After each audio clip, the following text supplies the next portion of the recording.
ಮನೋವಿಹಾರಿಣಿ.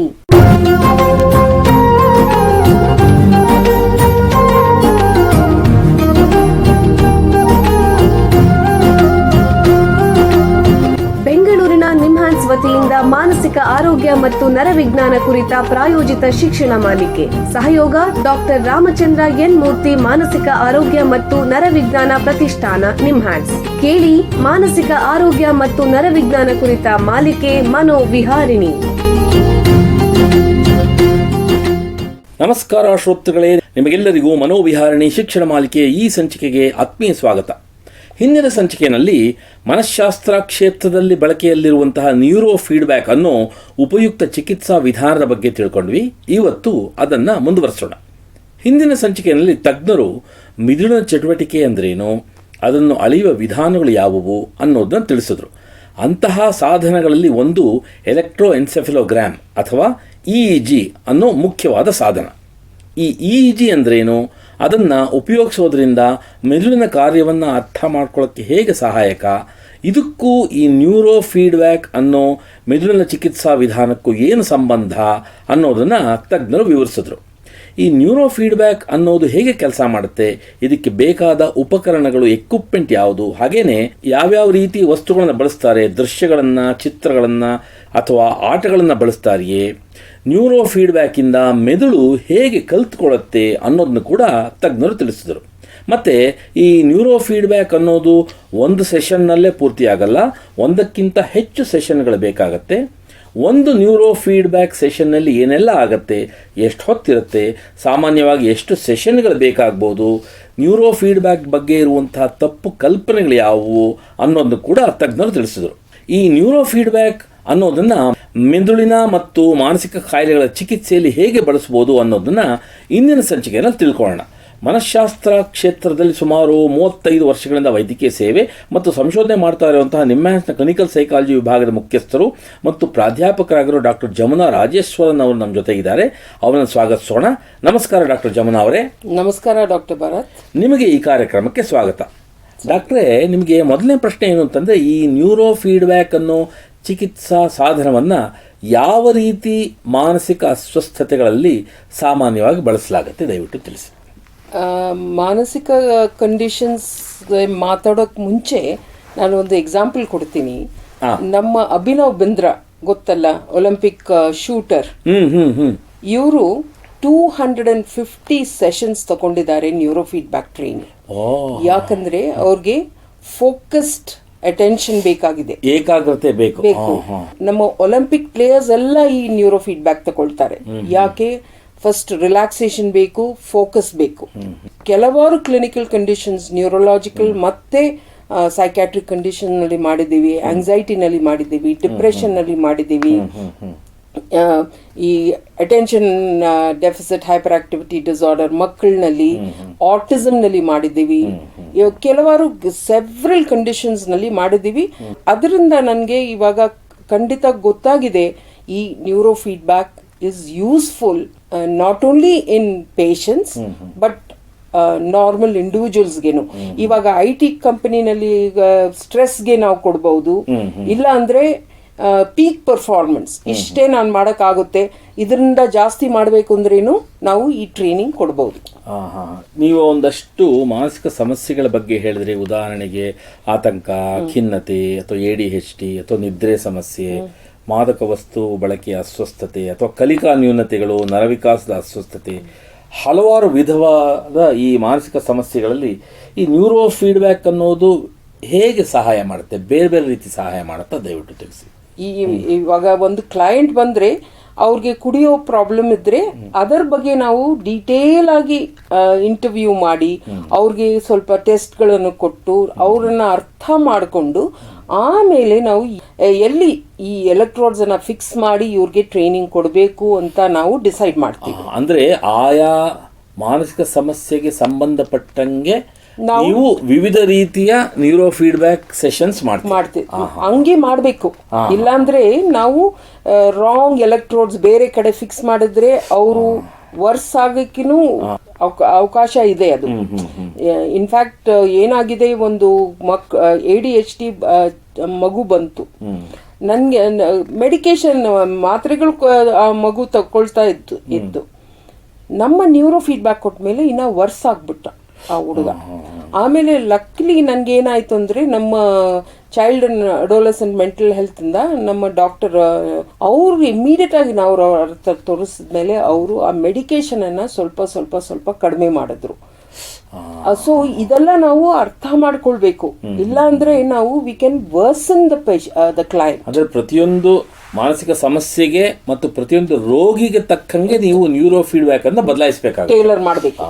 ಮತ್ತೆ ಈ ಕೆಲವು ನರಮಂಡಲದ ಕಾಯಿಲೆಗಳಿವೆ, ಉದಾಹರಣೆಗೆ ಎಪಿಲೆಪ್ಸಿ, ಅಪಸ್ಮಾರ, ಸ್ಟ್ರೋಕ್ ಅಥವಾ ಪಾರ್ಶ್ವವಾಯು, ಮತ್ತೆ ಹೆಡ್ ಇಂಜುರಿ ಅಥವಾ ಮೆದುಳುಗಾಯ, ಇಂತಹ ಸಮಸ್ಯೆಗಳಿಗೂ ನ್ಯೂರೋ ಫೀಡ್ಬ್ಯಾಕ್ ಅನ್ನೋದು ಉಪಯುಕ್ತವೇ? ದಯವಿಟ್ಟು. ಡೆಫಿನೆಟ್ ಆಗಿ ನಮಗೆ ನಾವು 3rd ಲೆವೆಲ್ಗೆ ಹೋಗಿದ್ದೀವಿ ಹೆಡ್ ಇಂಜುರಿನಲ್ಲಿ. ನಾವು ಫಸ್ಟ್ ಲೆವೆಲ್ 30 ಜನಕ್ಕೆ ಬರೀ ನ್ಯೂರೋ ಫೀಡ್ಬ್ಯಾಕ್ ಕೊಟ್ವಿ, ಇನ್ನು 30 ಜನಕ್ಕೆ ನಾವು ಏನ್ ಕೊಡ್ಲಿಲ್ಲ. ಅವ್ರಿಬ್ರು ಕಂಪೇರ್ ಮಾಡಿ ಸಿಗ್ನಿಫಿಕೆಂಟ್ ಇಂಪ್ರೂವ್ಮೆಂಟ್ ನೋಡಿದ್ವಿ ಹೆಡ್ ಇಂಜುರಿನಲ್ಲಿ. ಸೆಕೆಂಡ್ ಲೆವೆಲ್ ಏನ್ ಕೆಮಿಕಲ್ ಚೇಂಜಸ್ ಏನಾಗಿದೆ ಅಂತ ನೋಡಿದ್ವಿ. 3rd ಲೆವೆಲ್ ನಲ್ಲಿ ನಾವು FMRI, functional magnetic resonance imaging ಅಂತ ಟ್ರೈನಿಂಗ್ ಮುಂಚೆ ಅದು ಮಾಡಿ, ಟ್ರೈನಿಂಗ್ ಆಮೇಲೆ ನೋಡಿ, ಅದರಲ್ಲಿ ನಾವು ಸ್ಟ್ರಕ್ಚರಲ್ ಚೇಂಜಸ್ನು ನೋಡಿದ್ವಿ. ಅದು ಆ ಥರ ನಾವು ಇವಾಗ ಸೆಕೆಂಡ್ ಲೆವೆಲ್ನಲ್ಲಿ ಆಲ್ಕೋಹಾಲ್ ಡಿಪೆಂಡೆಂಟ್ ನಲ್ಲಿ, ಎಪಿಲೆಪ್ಸಿನಲ್ಲಿ ಮಾಡಿದ್ದೀವಿ. ಸ್ಟ್ರೋಕ್ನಲ್ಲಿ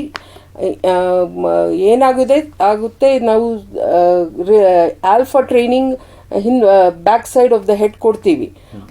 ಅಲ್ಲಿನೇ ನಮ್ಮ ವಿಷನ್ ಕನೆಕ್ಷನ್ ಇದೆಯಲ್ಲ, ಇನ್ಸಿಡೆಂಟ್ ಫೈಂಡಿಂಗ್ ಏನಂದ್ರೆ ಅವ್ರ ವಿಷನ್ ಇಂಪ್ರೂವ್ ಆಯ್ತು. ನಾವು ಟಾರ್ಗೆಟ್ ಮಾಡಿಲ್ಲ, ಅವ್ರ ವಿಷನ್ ಇಂಪ್ರೂವ್ ಆಯ್ತು ನ್ಯೂರೋ ಫೀಡ್ಬ್ಯಾಕ್ ಇಂದ. ಬಹಳ ಉಪಯುಕ್ತ ಮಾಹಿತಿ. ಈಗ ಒಂದು ಸಣ್ಣ ವಿರಾಮ ತಗೊಳ್ಳೋಣ. ನಂತರ ಮೆದುಳಿನ ಮತ್ತು ಮಾನಸಿಕ ಕಾಯಿಲೆಗಳಲ್ಲಿ ನ್ಯೂರೋ ಫೀಡ್ಬ್ಯಾಕ್ ಬಳಕೆಯ ಬಗ್ಗೆ ಚರ್ಚೆನ ಮುಂದುವರಿಸೋಣ. ಬೆಂಗಳೂರಿನ ನಿಮ್ಹಾನ್ಸ್ ಮಾನಸಿಕ ಆರೋಗ್ಯ ಮತ್ತು ನರವಿಜ್ಞಾನ ಕ್ಷೇತ್ರದಲ್ಲಿ ಹೆಸರುವಾಸಿ. ಶ್ರೇಷ್ಠ ಮಟ್ಟದ ಔಷಧೋಪಚಾರ, ಸಂಶೋಧನೆ ಮತ್ತು ತರಬೇತಿ ಇವೇ ನಿಮ್ಹಾನ್ಸ್ನ ಪ್ರಮುಖ ಧ್ಯೇಯಗಳು. ದೇಶದ ವಿವಿಧ ಭಾಗಗಳಿಂದ ಬರುವ ಲಕ್ಷಾಂತರ ಜನರಿಗೆ ಚಿಕಿತ್ಸೆ ನೀಡುವ ನಿಮ್ಹಾನ್ಸ್ಗೆ ರಾಷ್ಟ್ರೀಯ ಪ್ರಾಮುಖ್ಯತಾ ಸಂಸ್ಥೆ ಎಂಬ ಗೌರವ.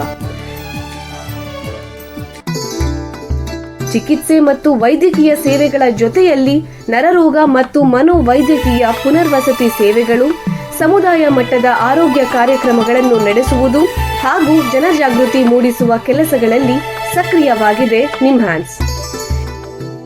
ಈ ನಿಟ್ಟಿನಲ್ಲಿ ಆಕಾಶವಾಣಿಯ ಶ್ರೋತೃಗಳಿಗೆ ನರಮಂಡಲ ಮತ್ತು ಮಾನಸಿಕ ಆರೋಗ್ಯದ ಬಗ್ಗೆ ಉಪಯುಕ್ತ ಮಾಹಿತಿ ನೀಡುವುದೇ ಡಾಕ್ಟರ್ ರಾಮಚಂದ್ರ ಎನ್ ಮೂರ್ತಿ ಮಾನಸಿಕ ಆರೋಗ್ಯ ಮತ್ತು ನರವಿಜ್ಞಾನ ಪ್ರತಿಷ್ಠಾನ ನಿಮ್ಹಾನ್ಸ್ನ ಸಹಯೋಗದೊಂದಿಗೆ ಮೂಡಿಬರುತ್ತಿರುವ ಈ ಮನೋವಿಹಾರಿಣಿ ಶಿಕ್ಷಣ ಮಾಲಿಕೆಯ ಮೂಲ ಉದ್ದೇಶ. ವಿರಾಮದ ನಂತರ ಮನೋವಿಹಾರಿಣಿ ಈ ಸಂಚಿಕೆಗೆ ನಿಮಗೆಲ್ಲರಿಗೂ ಮತ್ತೊಮ್ಮೆ ಸ್ವಾಗತ. ವಿರಾಮಕ್ಕೆ ಮುಂಚೆ ಮೆದುಳಿನ ಮತ್ತು ಮಾನಸಿಕ ಕಾಯಿಲೆಗಳಲ್ಲಿ ನ್ಯೂರೋ ಫೀಡ್ಬ್ಯಾಕ್ ಬಳಕೆಯ ಬಗ್ಗೆ ನಿಮ್ಹಾನ್ಸ್ನ ತಜ್ಞರಾದ ಡಾಕ್ಟರ್ ಜಮುನಾ ಅವರ ಹತ್ರ ಮಾತಾಡ್ತಾ ಇದ್ವಿ. ಈಗ ಈ ಚರ್ಚೆನ ಮುಂದುವರಿಸೋಣ. ಡಾಕ್ಟ್ರೇ, ನ್ಯೂರೋ ಫೀಡ್ಬ್ಯಾಕ್ನಿಂದ ಪ್ರಯೋಜನ ಪಡೆದ ಒಂದು ರೋಗಿಯ ಬಗ್ಗೆ ಉದಾಹರಣೆ ಕೊಡಿ. ಆಯಿತು. ಒಂದು ಪೇಷಂಟ್ 24 ವಯಸ್ಸು, ಅವ್ರಿಗೆ ಎಂಜಿನಿಯರ್, ಉಡುಪಿಯಿಂದ ಬಂದಿದ್ರು. ಅವ್ರಿಗೆ ಏನಾಗಿತ್ತು ಅಂದರೆ, ಅವ್ರ ಬೈಕ್ನಲ್ಲಿ ಹೋಗುವಾಗ ಒಂದು ಲಾರಿ ಆಕ್ಸಿಡೆಂಟ್ ಆಗಿ ಸಿವಿಯರ್ ಹೆಡ್ ಇಂಜುರಿ ಆಯಿತು. ಅಲ್ಲಿ ಮ್ಯಾಂಗ್ಳೂರ್ನಲ್ಲಿ ಅಡ್ಮಿಟ್ ಮಾಡಿದ್ರು. ಆವಾಗ ಹೇಳಿಬಿಟ್ರು, ಡಾಕ್ಟರ್ ಹೇಳಿದ್ರಂತೆ 80% ಡ್ಯಾಮೇಜ್ ಆಗಿದೆ ಇವ್ರಿಗೆ, ಏನು ಮಾಡೋಕ್ಕಾಗೋದಿಲ್ಲ, ನಿಮ್ಮ ನೆಂಟರೆಲ್ಲ ಕರೆದ್ಬಿಡಿ, ಯಾಕಂದರೆ ಏನಾದರೂ ಆಗ್ಬೋದು ಇವಾಗ ಅಂತ. ಆಮೇಲೆ ಹುಡುಗ ನೆಕ್ಸ್ಟ್ ಡೇ ಸ್ವಲ್ಪ ಇಂಪ್ರೂವ್ ಆಯಿತು. ಆಮೇಲೆ 21 ಡೇಸ್ ಅಲ್ಲಿ ಇಟ್ಬಿಟ್ಟು ಹಿ ಇಂಪ್ರೂವ್, ಸಿಗ್ನಿಫಿಕೆಂಟ್ ಆಗಿ ಇಂಪ್ರೂವ್ ಮಾಡಿದ್ದಾನೆ.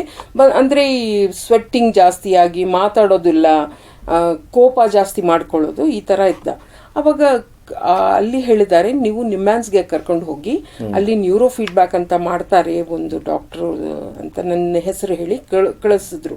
ಆ ಹುಡುಗ ನಮ್ಮ